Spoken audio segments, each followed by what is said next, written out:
Behind me is a beautiful, peaceful part of the city of Eagle, Idaho. And you can see behind me is this path that leads through this nice little nature park.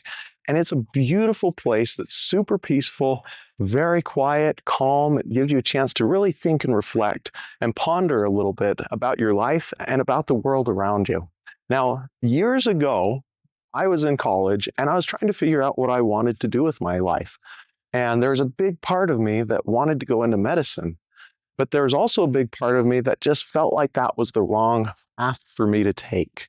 And I started to pursue and contemplate that. But I very quickly came to a fork in the road.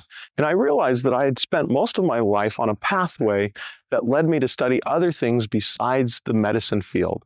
And while I was intrigued with medicine and I loved the concept of actually helping people physically recover from their medical illnesses and problems, I also realized I had some other talents, other gifts, other abilities that probably were leading me in a bit of a different direction. And I had to let that path go unwalked. And that was a tough decision for me.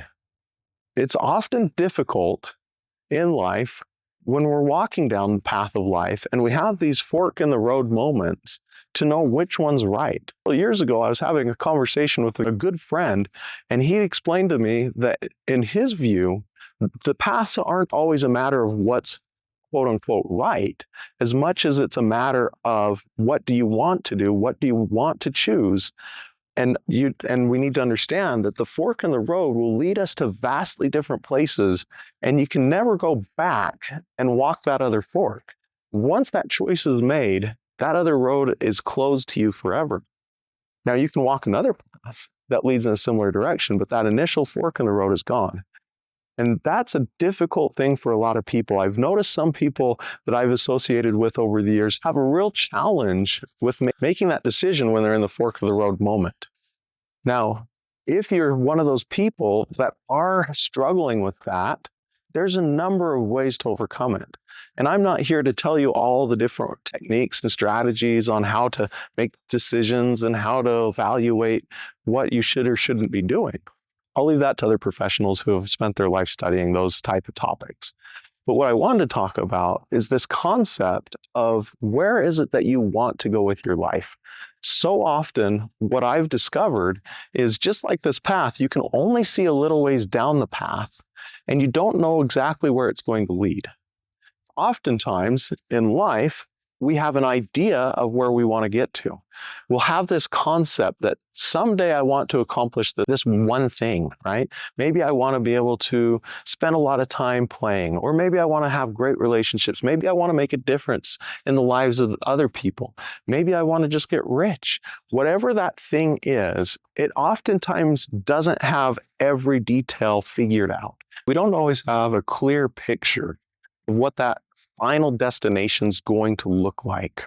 But we do know the general direction we want to go. We don't know if it's going to take us a month. We don't know if it's going to take us a year. We don't know if it's going to take 10 years. And sometimes that unknown is enough to keep people from chasing their dream. And so then they just start living their life bouncing along day to day, just trying to survive. And I'd invite you, if you do have what I call that fuzzy future vision, right? And you have this concept of where you want to be, rather than holding yourself back from walking in the direction you think will take you to that vision, I'd invite you to start thinking about little things that could take you in that direction. You don't have to have it all figured out. You don't have to know every single step. You don't have to be able to see the end goal to make sure that this path is going to get you there. But it's important that you start walking down that path. Whatever it is that you think is going to get you where you want to be to, that is the critical piece. You have to start walking. Then, as you're walking along that path, you'll discover that you'll start learning new things. You'll start having new experiences. And maybe that vision shifts a little bit. Or maybe you discover that you are on the wrong path and you need to pivot and start walking on a different path. That is all part of how it works. That's perfectly normal. I've had some people who got mad because they're like, oh, I wasted so much time. Really? Did you? Usually you're wasting time if you're not walking toward your goal. But if you think you're walking towards the goal that you want, you're not wasting time. You're moving the best you can in the direction of what you're hoping to accomplish. Now, oftentimes, there's been people who have accomplished what you're hoping to do. And it can be really helpful to start following those people. Many of them will be on social media. Many of them have written books.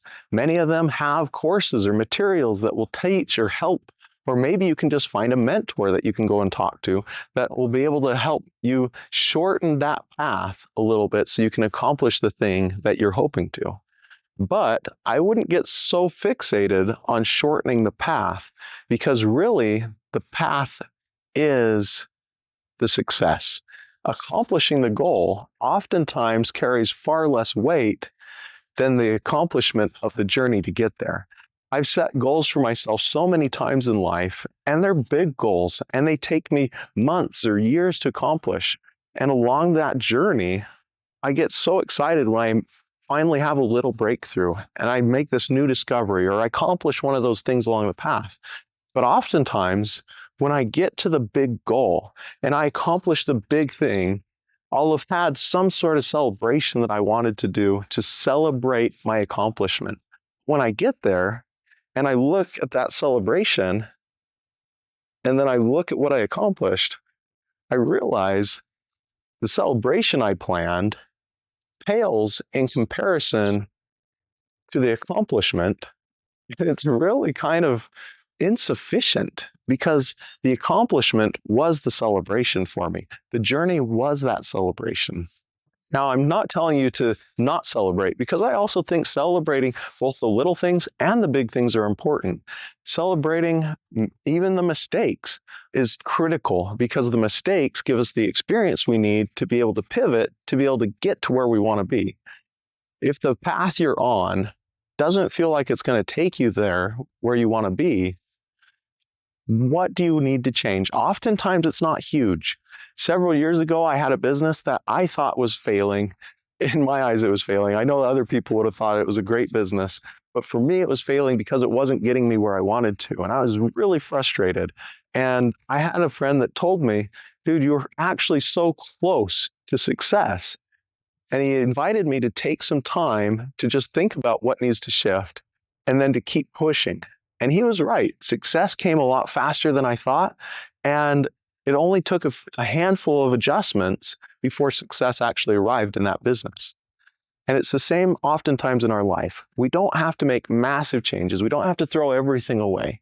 But taking a few small actions, taking a moment, pondering, are these the right actions? What should I pivot on?